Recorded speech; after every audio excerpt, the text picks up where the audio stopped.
بنیر اور سوات میں سیلاب سے پہلے کیا چل رہا تھا آج ہم آپ کو بتائیں گے۔ بنیر ایک پاک دھرتی ہے، وہاں پر یعنی کہ بنیر کے علاقہ تورہڑ میں ایک خواجہ سراؤ کا مرکز بنا ہوا تھا۔ وہاں پر خواجہ سراؤ کے ساتھ جا کر بدفعلی کی جاتی تھی، باقاعدہ رضامندی کے ساتھ اس مرکز کے اندر، اور اس کے ساتھ ساتھ اگر بائی پاس والی سائٹ پر آئے وہاں پر باقاعدہ ٹینٹ بنا کر چھوٹے لڑکے جن کی عمریں 14 سال 15 سال تک ان کے ساتھ باقاعدہ بدفعلی کی جاتی تھی، اور وہ ٹینٹ والے اس کے پیسے لیتے تھے۔ تو یہ عذاب اور یہ طوفان اور یہ بادل کا پھٹنا کیوں نہیں ہوگا پھر؟ یعنی کہ یہ سب کچھ چل رہا تھا بنیر میں اور سوات کے اندر۔ سوات کے اندر ایک رپورٹ کے مطابق 20 سے زیادہ خواجہ سراؤ کے ساتھ شادی کی گئی ہے۔ اب جبکہ خواجہ سراؤ کو استعمال کیا جائے گا، لڑکوں کے ساتھ بدفعلی کی جائے گی، رضامندی کے ساتھ پیسے لیے جائیں گے اور علاقے کا ایس ایچ او اس میں شامل ہوگا، تو پھر عذاب تو آئے گا، پھر بادل بھی پھٹے گا، پھر اتنا بڑا بڑا پتھر، لوگ حیران ہیں کہ یہ اتنا پانی کہاں سے آیا؟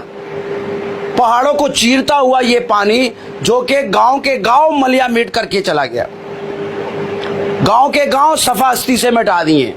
یعنی کہ ایک کمرے جتنا پتھر، آپ خود اندازہ لگاؤ، جب سیلاب پانی نکل گیا تو پتھر اس قدر زیادہ تھے تو لوگ حیران ہو جائیں گے کہ یہ پتھر تو کرین سے بھی نہیں اٹھا سکتے، جو بڑی آسانی کے ساتھ بڑی تعداد میں پانی اس کو بہا کر لے کر آئی ہے اس آبادی پر۔ یقین کریں ایک خاندان کے 30 لوگ لاپتہ ہوئے ہیں، اس میں خواتین لاپتہ ہوئی ہیں، اس میں بچے لاپتہ ہوئے ہیں، اس میں مالی نقصان ہوا ہے، گاؤں پورا کا پورا ملیا میٹ ہو گیا، اور پھر پتھر آ کر وہاں پر اس گاؤں کے اوپر برے جمان ہو گئے ایک دوسرے کے اوپر۔ اب وہ پٹھان لوگ سارے ہمارے بھائی پریشان ہیں کہ اتنے بڑے پتھر پانی کیسے لے آئیے؟ یہ قدرت کا عذاب میں کہوں کیا کہوں، لیکن جب سوات کے اندر فحاشی اور خواجہ سراؤ کے ساتھ شادی کی جائے گی، بدفعلی کی جائے گی، تو پھر عذاب تو قوم لوط والا آئے گا۔ اور پھر بنیر کے اندر جیسے کہ میں نے آپ کو بتایا کہ جو چل رہا تھا یہ کسی عذاب سے کم نہیں تھا۔ آسمان کے ارادے اچھے نہیں ہیں ہمارے لیے۔ ہم لوگ ٹک ٹاک کے اوپر بےہودہ قسم کی پنشمنٹ دیتے ہیں، ہم یہاں تک کہہ دیتے ہیں کہ اتارو کپڑے، یہ پنشمنٹ تک دے دیتے ہیں، ایک دوسرے کو گالی دیتے ہیں۔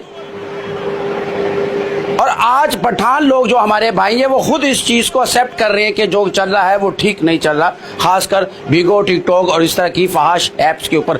وہ تو ہیں ہی ہیں، لیکن جو خواجہ سراؤ کے مرکز بن گئے ہیں، خواجہ سراؤ کے ساتھ جو جا کر جو بدسلوکی اور جو بدفعلی کی جا رہی ہے ان کی رضامندی کے ساتھ، تو پھر بادل بھی پھٹے گا، آسمان بھی پھٹے گا، پانی اس قدر آئے گا کہ سمجھ نہیں آئے گی ہمیں کہ پانی کہاں سے آیا اور کہاں سے ہمیں گھیر لیا۔